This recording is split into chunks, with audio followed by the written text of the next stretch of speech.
ახალგაზრდა იურისტთა ასოციაცია კარვის გაშლის გამოპირის ადმინისტრაციულ სამართალ დაარღვევა ცნობას ადამიანის უფლებათა ევროპულ სასამართლოში ასაჩივრებს. საერთო ცნობით საქმე ეხება 2022 წლის 28 დეკემბერს ბათუმში სამოქალაქო აქტივისტის ზურაბ ქარჩავას დაკავებას. საერთო იურისტების განმარტებით პოლიციამ ქარჩავას არ მისცა მშვიდობიანი პროტესტის გამოხატვის შესაძლებლობას, რომელიც საჯარო სკოლებში მოსწავლეებისთვის უფასო კვების არარსებობის საკითხს ეხებოდა. იურისტების განცხადებით პოლიციელები ზემოქმედების სხვადასხვა ფორმით ცდილობდნენ ქარჩავა დაეყოლიებინათ პროტესტის შეწყვეტაზე, თუმცა ქარჩავა მოთხოვნას არ დაემორჩილა, რის შემდეგაც საადმინისტრაციულ სამართალდარღვევათა კოდექსის 173 მუხლის საფუძველზე დააკავეს, რაც სამართალდამცავი ორგანოს თანამშრომლის კანონიერი განკარგულების ან მოთხოვნისადმი დაუმორჩილებლობას გულისხმობს.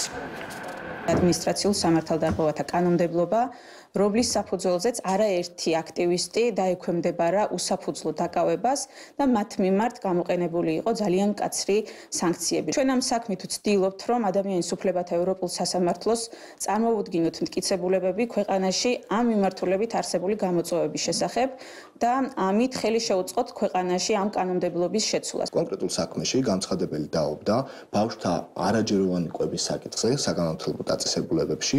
მიუხედავად ამისა და ამ მიზნით იგი შემჩილობდა და გაშლილი ჰქონდა კარავი ევროპის მოედანზე.